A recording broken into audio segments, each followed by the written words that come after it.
Good morning, friends. Standard 10 subject Social Science and Revision Session 6. And today we discuss chapter 8 Natural Resources. Whenever we get the word natural, so there is a glance in our mind about that. It is a one kind of gift from the nature. Exactly. Today we will discuss a same topic, natural resources. So we need to understand these two words. So let's explore this topic, natural resources. So first of all, human needs can be fulfilled partially, you can say half, or completely by the resources. But thousands of elements are available in the nature.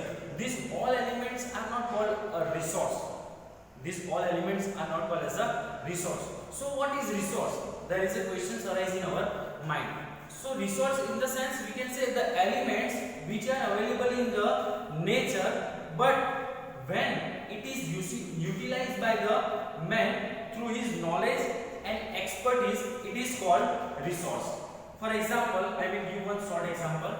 In earlier or in ancient time, what happened that early men, or you can say ancient people, they are not knowing about that the minerals are available in our land.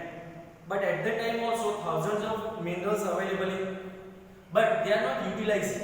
So at that time minerals are not called as a resource. But nowadays we just see that our life is totally, you can say, based on minerals. That is why we also can say that modern age is a mineral age. But why is it happen? Because we know about that the minerals are available in the nature, and to find out it, and we are using through our knowledge and skill, or you can say technology. So now it is called resources.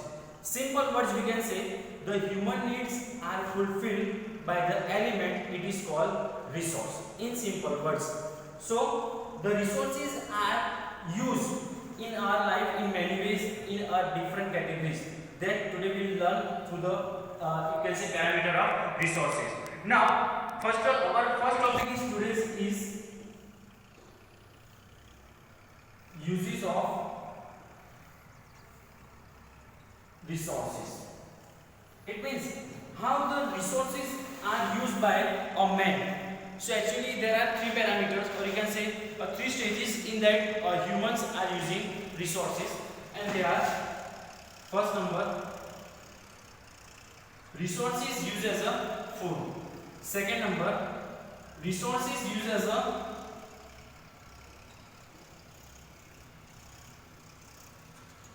raw materials; and third number is that resources used as a energy resource. Now there is a question arise in our mind that how resources used as a food. First number. So simply the resources, it means we get, for example, fruits on the tree are grown naturally. For example, through the agriculture activity we get the vegetations and vegetables, the milk and milk product, the meat from the different animals. So these all things we get from the nature. So first one you can say that the resources used as a food. Now second one is that raw material. Now one more time the question is arise that how the resources used as a raw material. For example, from the forest we get the forest product, or you can say from the forest we obtain different product also. For example, from animals we get their hide, skins, or you can say their body parts, and even though their hair also. So these are the things that we get from the resource as a raw material. Now third number is that energy. So some resources which are useful as a energy resources also. For example, solar energy, wind energy, tidal energy, biogas. So these are the things gifted by nature, but it is called resource only when utilized by man. For example, now solar energy. We will take a simple example of solar energy. Now solar energy in the sense there is a heat from the sun. As you all know that right now in summer we will be having too much hot temperature around us. But if we are not utilize that energy from the sun, so it is not called resource. But right now you just see that the solar energy is developed in our country, in our state also. So these are the three parameters of you can say uses of resources that we have discussed. Now our next topic on the basis of this is that types of resources. Types of resources. Generally, there are three types of resources. One on the basis of ownership, second one on the basis of availability, and third one is that on the basis of distribution, how we have distributed. But generally there is a similarity between availability and distribution. So we will discuss today types of resources in the two forms. First number, on the basis of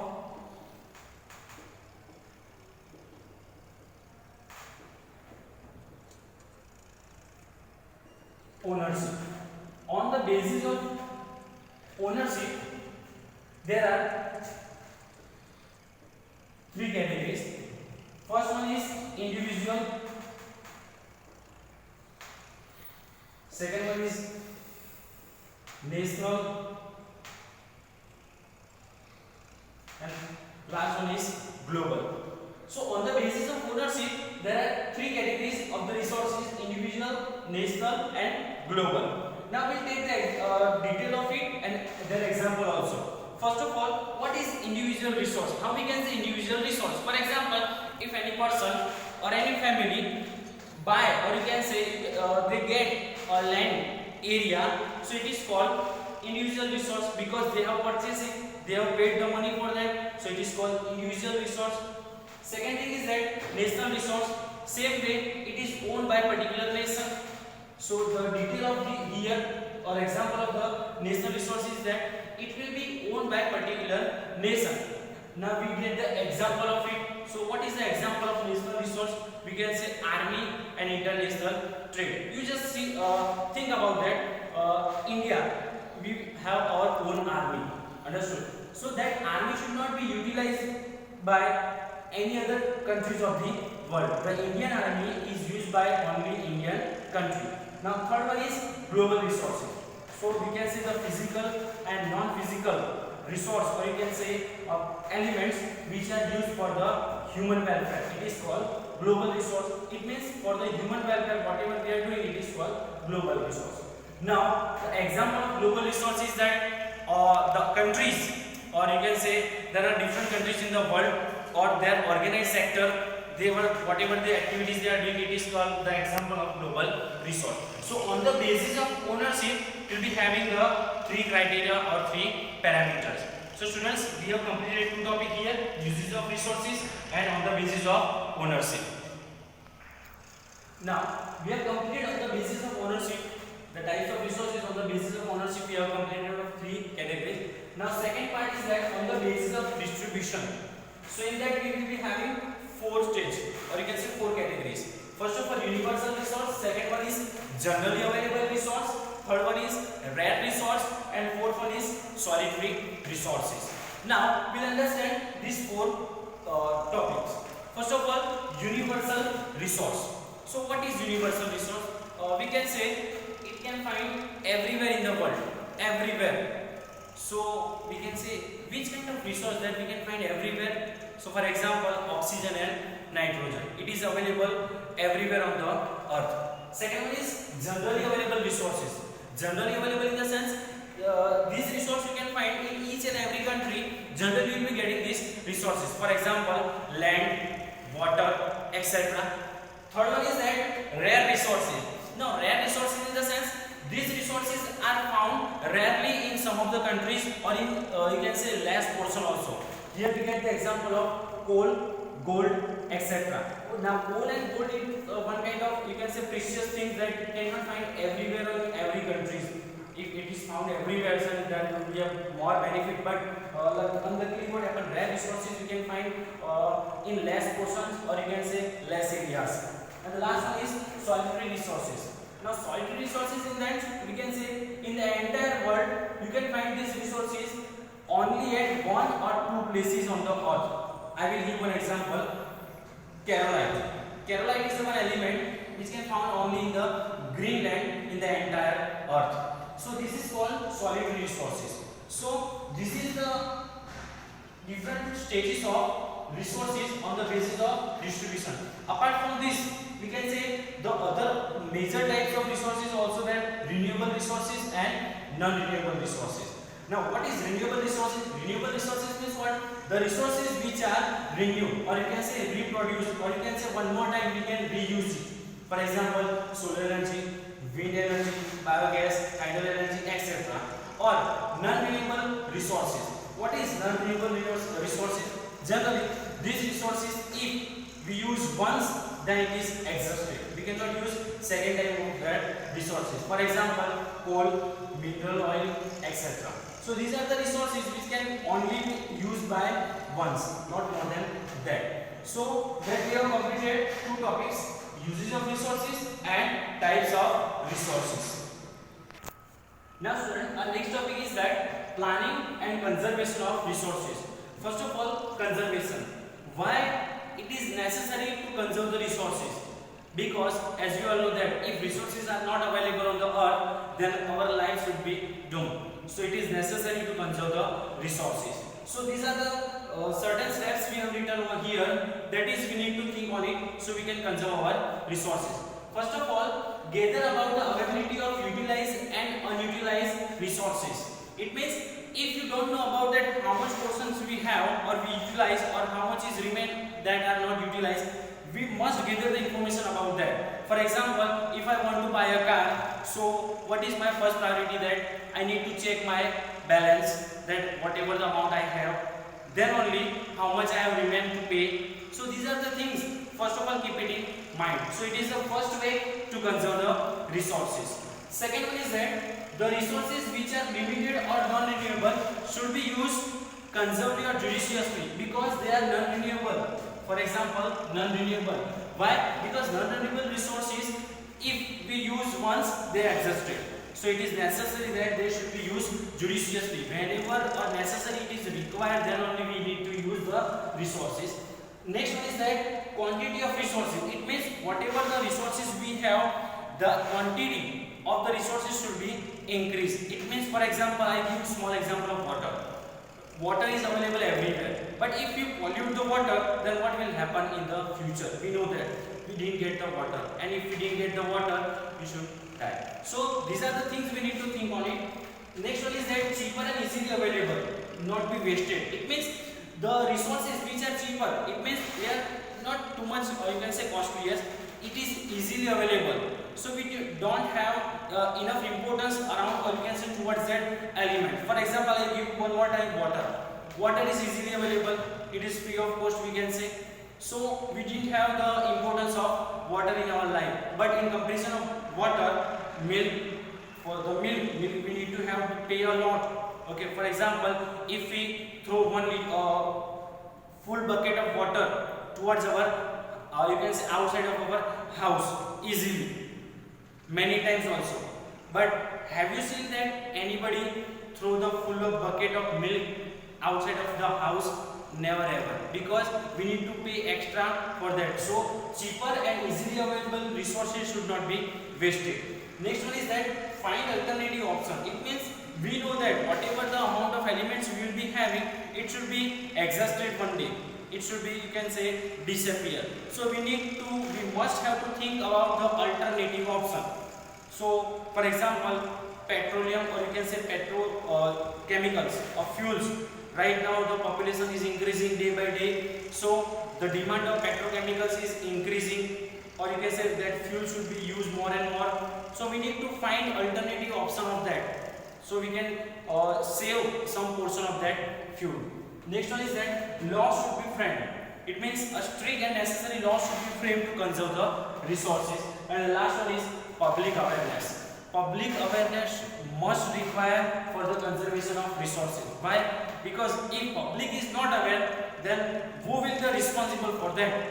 For simple example, if you are not aware about your exam, so what you will get the result at the end of the year.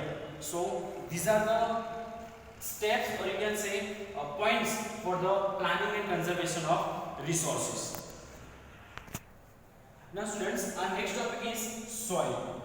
Now, as you know that before this lockdown, we have completed this chapter. So we'll just take a glance about the soil and types of soil. Total 8 types of soil that we have already discussed. What is soil? So soil is the uppermost layer of the earth surface when we can find that the vegetation can be grown. Now how is soil is formed? The question arises that how the soil is formed. So due to the denudation of rock, even though it is effect of climate also, temperature also, wind also, even though rain also. So due to the effect of these different factors on the soil, now soil is not same at the everywhere. Sometimes what happen, due to the preparation of layer at the different stages, the soil is, you can find that uppermost layer, it means you can find the soil is in more portion, whereas some has in less portion also. So soil generally we can find that it is a simple process, or you can say long term process of denudation of rocks. Even though the soil is prepared from the you can say decomposition of other element, for example human dead bodies, even animal dead bodies or other waste should be decayed and they should be decomposed and soil is formed. So this is the word that we have understood, soil. Now there are total 8 types of soil. Now students, please remember, in each and every soil we need to remember 2 or 3 things. If the percentage is given, for example the percentage is given of the soil, it means that you need to mention the percentage. Second thing, where is it available, what is the specialty or characteristics of the soil, and third thing is about that you can say where it can be found. So first of all, alluvial soil. So alluvial soil is found in 43% of the total land area of India. More portion is of alluvial soil in our country. Now what is the specialty of alluvial soil? How the alluvial soil is formed? So alluvial soil is formed due to the deposition of, you can say, the huge rivers in the northern India. Where it is found, so generally these soils are found in the northern part of our country. Alluvial soil is found in the northern part of, you can say, northern plain of our country. Now there is a more proportion of potash and phosphoric acid in this soil. Generally wheat and paddy is grown in this soil. Now next one is red soil. Now red soil is found in 19% of the total area of India. Now total 19% area is covered by the soil. Now second thing, why the red soil is in red in color? So due to its ferric oxide. Due to its ferric oxide. So where the now red soil is found? So red soil is found generally in the, for example, in the south side, or you can say Tamil Nadu. So these are the area where we can find, or you can say more area of red soil is found in the Tamil Nadu. Now third one is about black soil. Now in black soil, generally black soil is also called cotton soil, even though we can say ragur soil also. Another name of black soil is ragur soil also. Why it is called? Because black soil is too much sticky. Generally this soil will be having 15% total land area of India, here 19% and here 43%. Now in black soil what happens? Generally these soils are found in Gujarat, Maharashtra and Madhya Pradesh. It is sticky also, and due to a black soil has a capacity to absorb the moisture to the longer period of time, and that is why here the cultivation of cotton is more. That is why it is also called, black soil is also called black cotton soil also. Next one is laterite soil. Now laterite, we can say laterite is a word. Laterite, the word comes from the Latin word later. It means brick. It means brick. So it is called laterite soil. Now laterite soil is found red in color due to its ferric oxide. Due to its ferric oxide. Now where the laterite soil exactly found? So generally laterite soil is found in both the area of India. It means it is in less portion and it is, can say, less fertile soil also. It is found in western Ghat also and some portion of eastern Ghat also. Now laterite is red in color due to its iron oxide available in this soil. Even though another one that we have discussed, that laterite soil, is that laterite soil, the word Latin word later, it means brick, that we have discussed. Each and every soils we discuss only 2 or 3 points, not more than that. Next one is desert soil. Generally this soil is available in the arid or semi-arid regions. It means Rajasthan, some portion of Gujarat and Punjab also. Now what is cultivated? Here actually the crop or vegetation should not be available, but if the irrigation facility is available, so jugar is possible to cultivate over here. Now next one is you can say mountain soil. 6 number soil is mountain soil. Generally this soil is found on 2700 to 3000 meters. So this soils is found on these areas. From this soil is found to the altitude. Altitude means height. It means earth surface to higher areas. Up to these areas you can find a mountain soil. Mountain soil generally is found in the entire Jammu and Kashmir. You can find mountain soil. Here generally you can find pine and cheat trees which are pointed. The leaves are these pine and cheat trees pointed. Now next one is forest soil. Now forest soil is found 3000 to 3100 meter. It means one more time it is an altitude. That soil is found into the Sahel Peak, or you can say foothills of Himalaya. At that time we can find this soil. Last one is Mersey and peaty soil. Now Mersey and peaty soil means we can say this soil is generally when the rainy season, the heavy rain should become, the water is low, but after the water should be recedes, the paddy should be cultivated in Mersey and peaty soil. So here in all soils we have discussed some of the percentage, their characteristics and what is available, even though where these soils are available, these things we have discussed. Or you can find these further details of these soils in your notebook also. Now students, our next topic is soil erosion. We need to understand the word erosion first of all. It's a very simple. Soil erosion means that the land particle should be migrated from one place to another place. It is called soil erosion.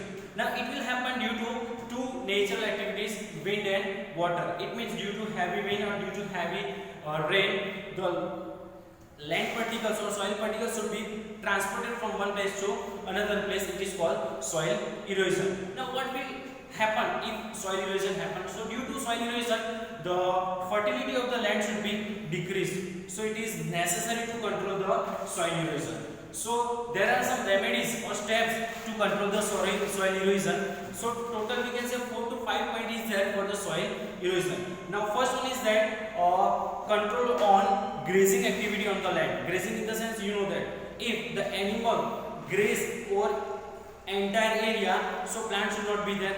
And as we know that plant and trees, the roots of the plants and trees should be deep rooted in the land. So it should be make a stronger part of that land. It should not be easily transported from one place to another place. So first activity to control the soil erosion is that the controlling on grazing activity. Second thing is that planting trees on the slopy regions. It means, for example, if any slopy areas is there, if heavy rain should be there, so then land should be easily slide down. So it should not be happen. We should plant the trees at the different location, so we can easily control the slopy regions, or you can say at the control method. Next one is that we can talk about the plant trees on the fallow land. Then construct the check dams to control the speed of the water. For example, if the water is flowing very forcefully, so it easily take away the soil particles. But if we construct the check dams and we store the water, so it should not be easily take away the soil particles. Then last activity is that cultivate deeply in the land area. So it should be stop the flow of the water. So these are the 5 activities that we have discussed. First one is that control on grazing activity. Second one is that planting on trees. Then construct the check dams, cultivate deeply. So these are the activities through that we can say control the soil erosion. Now next topic is soil conservation. It is similar to soil erosion, but it's we can say opposite. Now what is soil conservation? So soil conservation means that to save the soil or to control the soil from soil erosion. It means to maintain the quality of the soil from the soil erosion. It's called soil conservation. It means soil conservation means the land particles should be retained on their original place. They should not be migrated to other place. It's called soil conservation. Generally, what happen due to on slopy regions, due to flow of water, the soil particles should be transported. So if they should be transported, what we can do?